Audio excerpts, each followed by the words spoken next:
I'll say this without ceremony. 3I/ATLAS is the most intriguing interstellar visitor we've seen yet, and I have spent my entire career studying objects exactly like this. Messengers from the deep, untouched regions between stars. When I first looked at the data, the hyperbolic trajectory was unmistakable. You don't simply wander into the solar system on a closed orbit with a velocity approaching 60 kilometers per second unless you come from elsewhere entirely. This thing is not from here, and that fact alone changes everything. I remember the night the alert came in.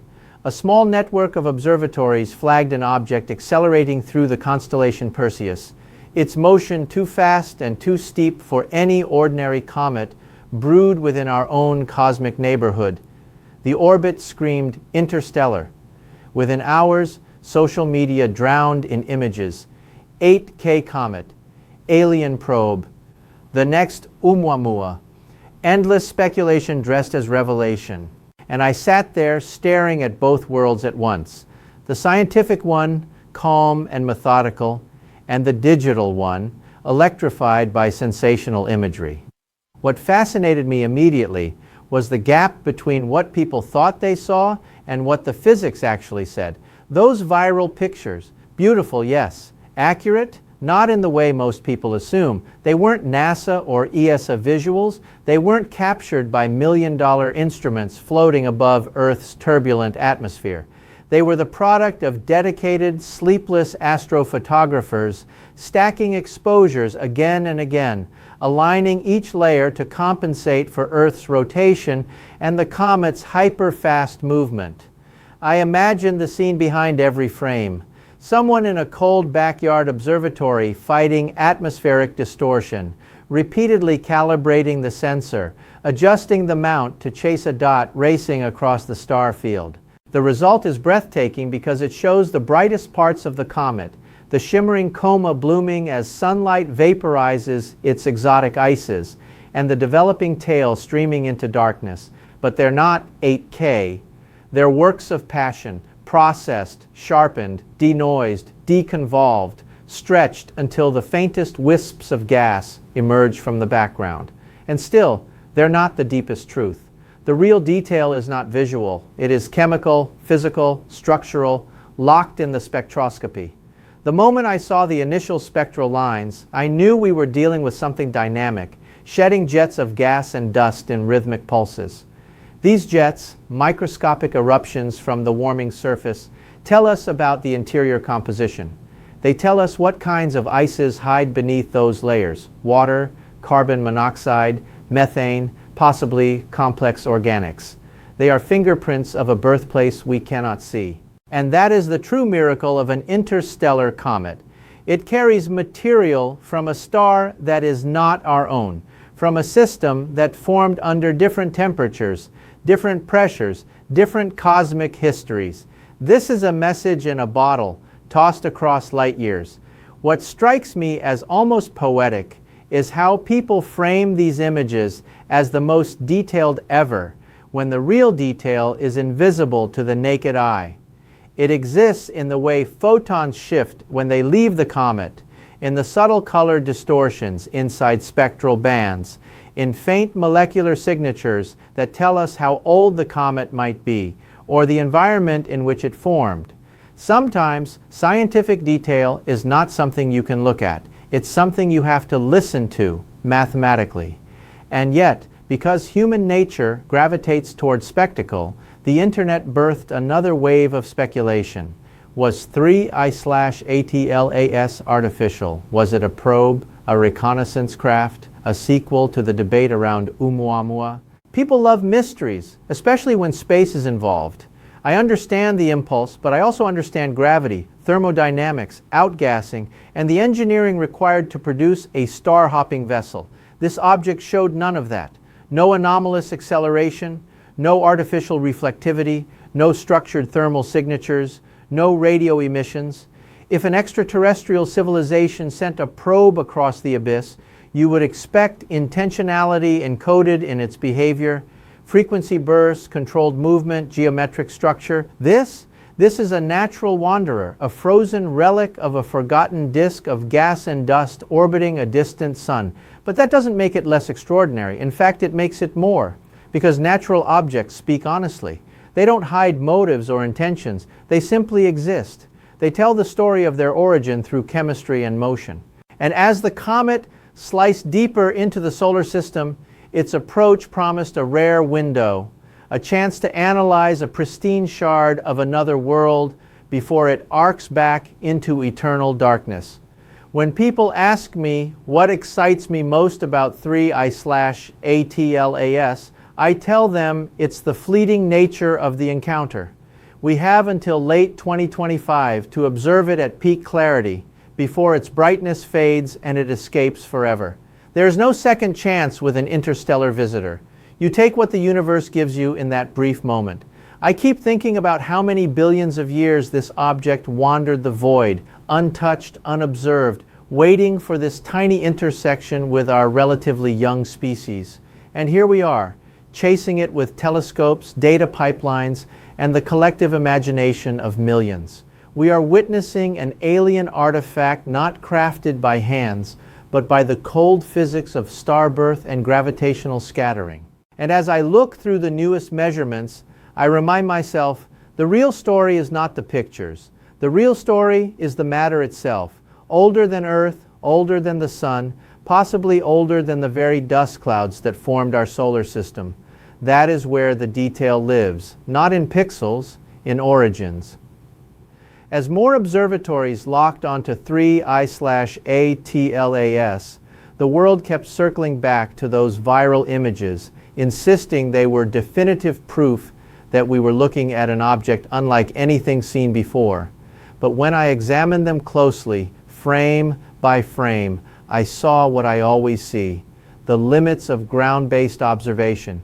Starlight smeared by atmospheric turbulence, pixels stretched by digital sharpening, the comet's nucleus unresolved, swallowed by the luminosity of its coma.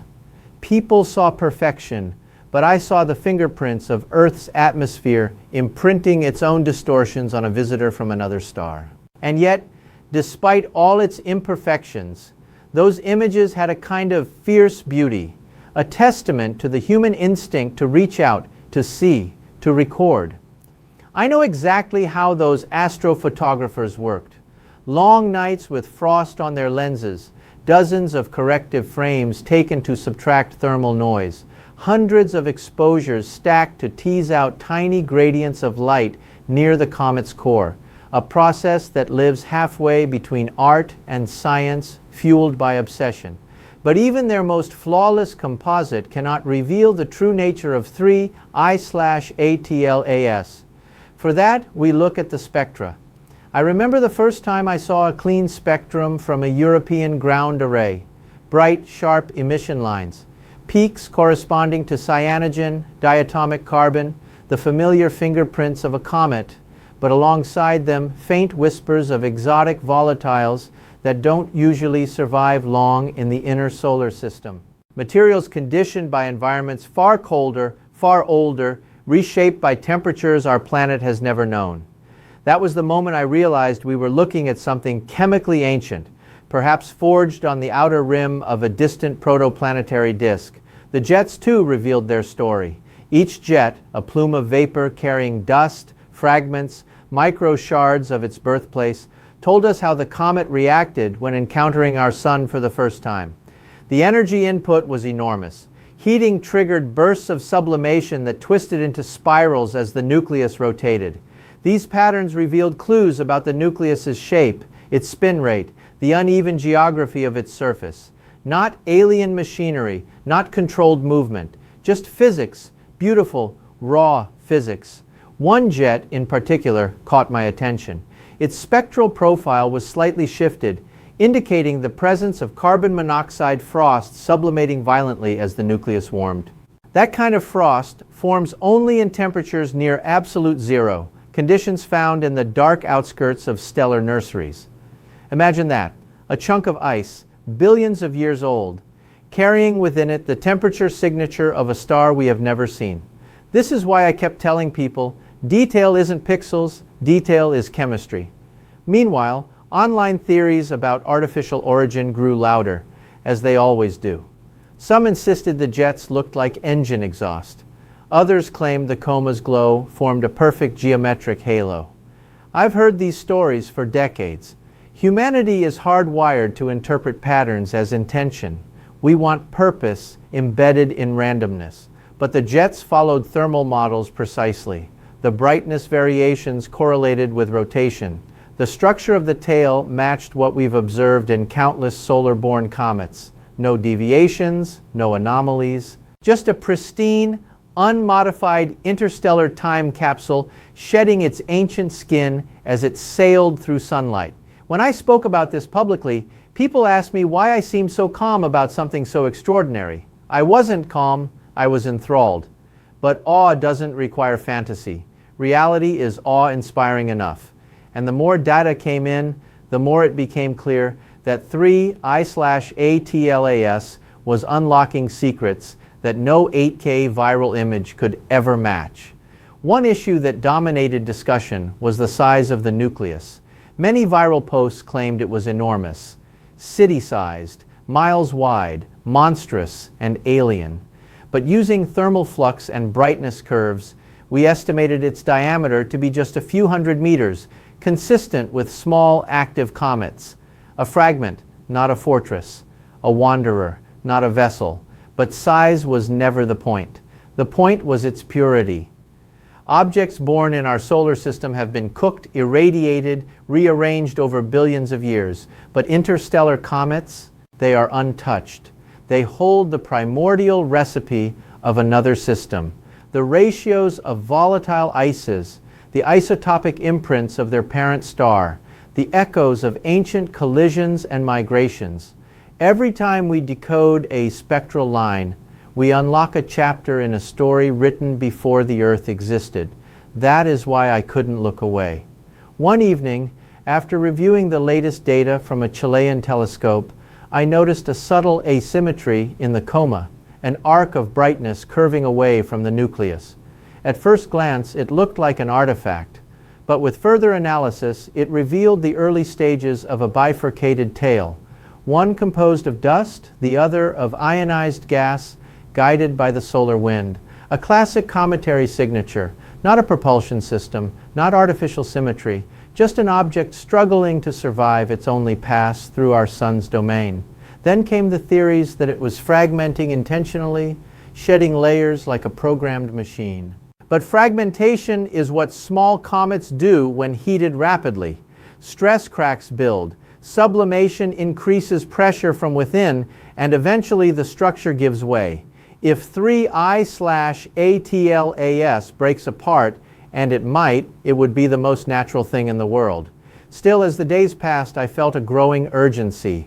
We have limited time, limited clarity, limited alignment between Earth, Sun, and trajectory. The closer it moves, the more dynamic it becomes.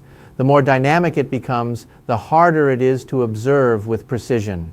This is our brief intersection with an object that has drifted across unimaginable distances. And I can't help wondering how many planets, how many suns, how many stellar winds it has brushed past on its cold journey here. As I watch the data updates scroll across my screen each night, I'm reminded of a simple truth. Sometimes the universe gives you a visitor not to shock you with spectacle, but to teach you something about your own origins. And 3I/ATLAS, icy, ancient, unintentional, is teaching us more with every passing hour. As the days progressed, the scientific picture sharpened, even as the public narrative spiraled into speculation. I found myself sitting at my desk late at night, surrounded by spectrographic plots, comparing the molecular lines of 3I/ATLAS to those of known comets like Hale-Bopp, Hyakutake, and even the more modest NEOWISE. Each one had its own chemical voice, but this interstellar wanderer spoke in a distinctly foreign dialect. There were subtle imbalances in the carbon to nitrogen ratios, faint deuterium signatures, and temperature markers that made no sense for anything formed inside our own solar nebula. These anomalies were not signs of artificial manufacture. They were signs of a birthplace sculpted by different cosmic conditions, perhaps a colder disk, perhaps a star with a weaker ultraviolet output. The deeper we probed, the clearer it became. 3I/ATLAS was an untouched archive of another sun's early chemistry, and I kept thinking, how many billions of years had these molecules waited for someone, somewhere, to read them? But parallel to this unfolding revelation, the internet continued feeding its own momentum. Some claimed the comet's path was too perfect, that a natural object should not align so precisely on a trajectory that brought it near Earth. I had to remind them. Gravitational scattering is a chaotic but thoroughly natural process. An object can be ejected from its home system by a passing giant planet, then drift along a nearly straight interstellar path for eons before a chance encounter with the sun's gravity bends it into view. There is no design in this, only probability stretched across unimaginable timescales.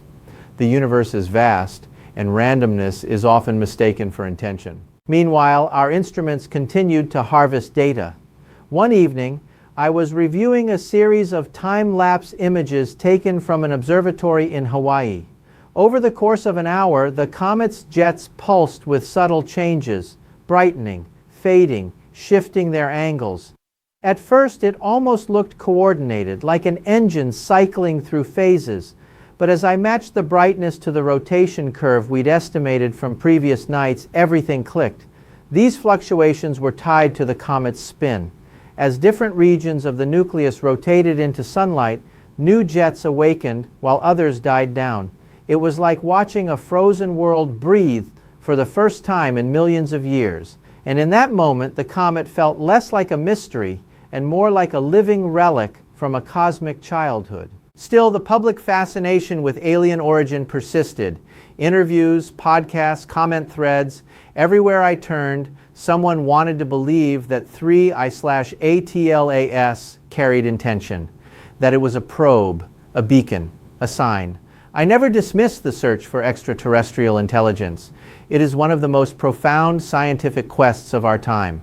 But this object showed none of the hallmarks we associate with engineered design. Natural structures exhibit irregularities, they fracture unevenly, they outgas asymmetrically. Artificial constructs, by contrast, betray symmetry, thermal uniformity, purposeful energy signatures. 3I/ATLAS had none of these. Its behavior was perfectly chaotic, perfectly natural, perfectly cometary. And yet, in the middle of all that chaos, something remarkable emerged from the data, a clue about the conditions of its formation. One of the gas signatures hinted at a type of ice that forms only under extremely low-pressure environments, likely far beyond the frost line of its parent star.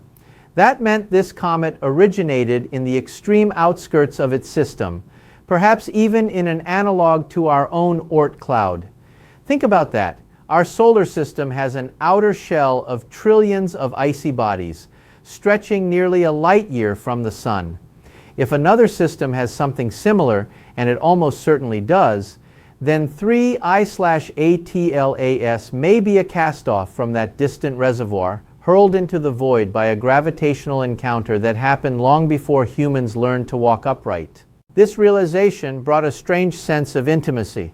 For all its alien chemistry and foreign isotopes, 3I/ATLAS was shaped by the same celestial forces that sculpted our own system. Different ingredients, same recipe. A reminder that despite the vastness of the cosmos, the laws of physics bind us together across the gulfs of space. As more data arrived from Europe, South America, and Australia, the coma structure revealed increasing complexity. Multi-layered shells of dust expanded outward as the comet accelerated toward perihelion.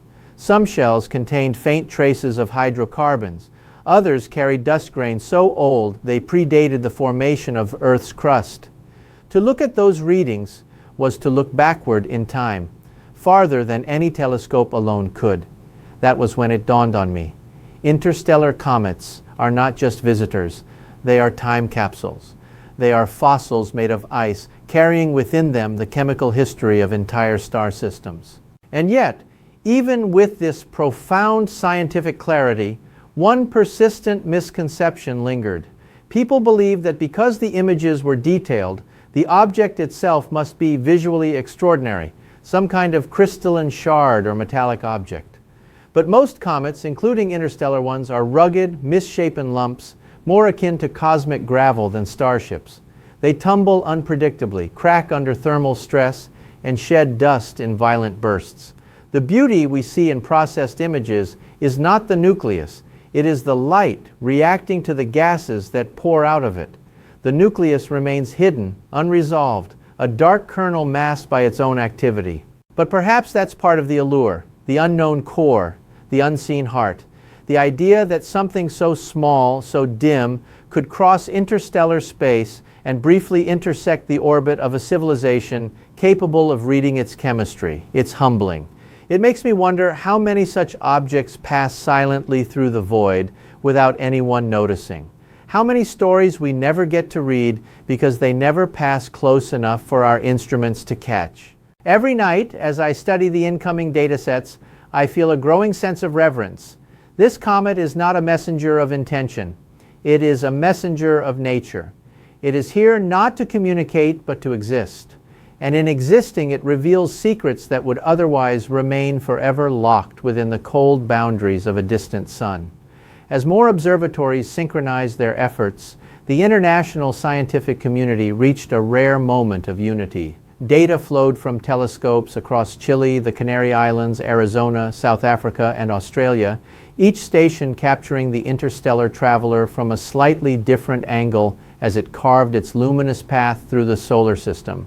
I found myself in the middle of this vast collaborative machine, switching between data channels, plotting orbital decay, tracking spectral evolution, and with each update, one truth became clearer.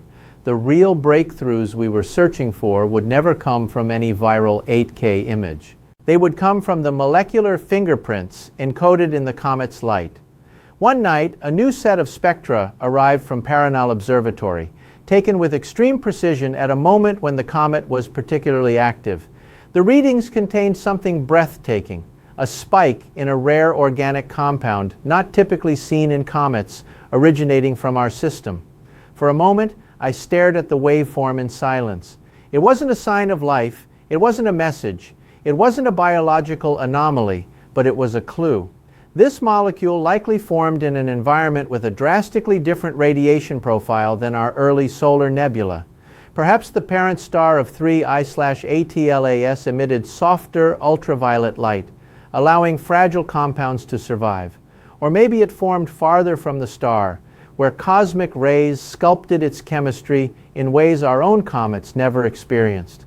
Whatever the case, this was a fragment of another world's infancy, drifting past us in real time. But while I sat mesmerized by molecular structures, the internet had other ideas. Posts circulated claiming NASA was hiding radio signals from the comet. Some said it altered its trajectory deliberately, steering like a ship. Others insisted its jets were thrusters firing. The photos, processed, saturated, sharpened, became fuel for a narrative that grew more sensational by the hour. I found myself repeating the same explanation. Interstellar comets obey the same physics as any other frozen body. When sunlight hits volatile ices, they sublimate. When they sublimate, they produce jets. When jets erupt unevenly, they create forces that can nudge the object slightly. Non-gravitational accelerations that are well understood. That is not piloting. That is thermodynamics.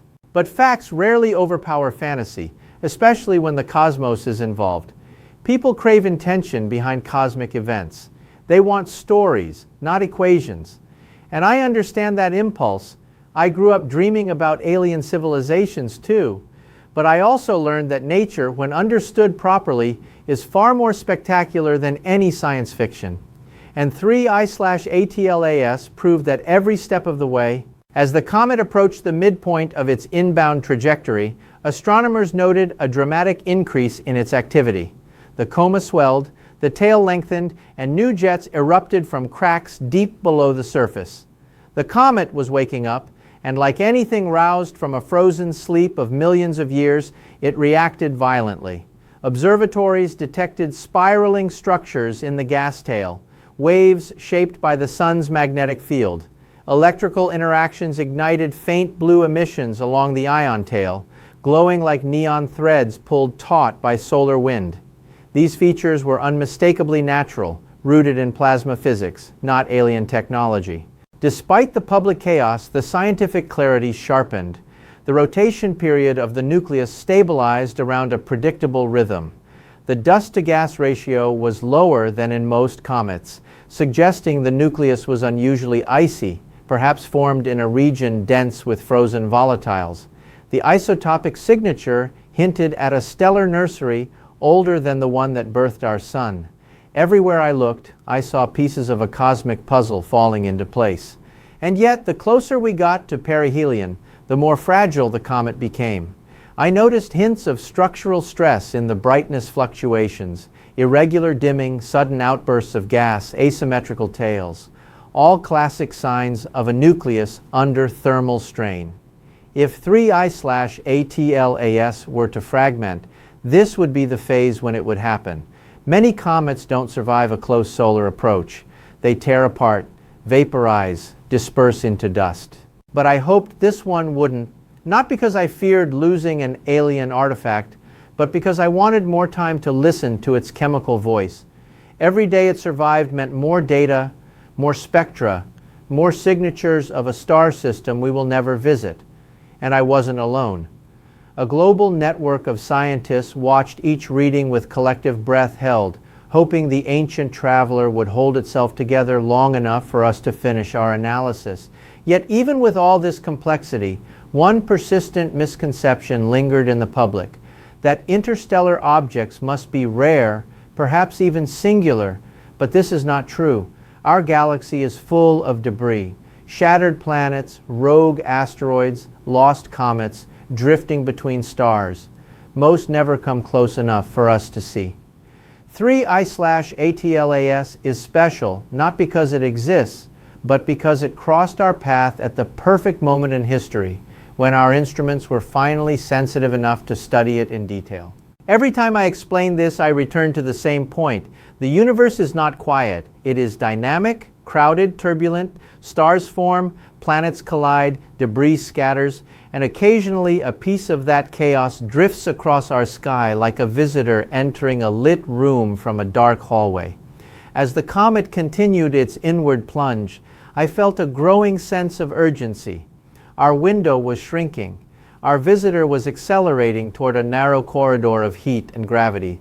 And soon, far sooner than most people realize, it would arc away, fading into the deep night from which it came.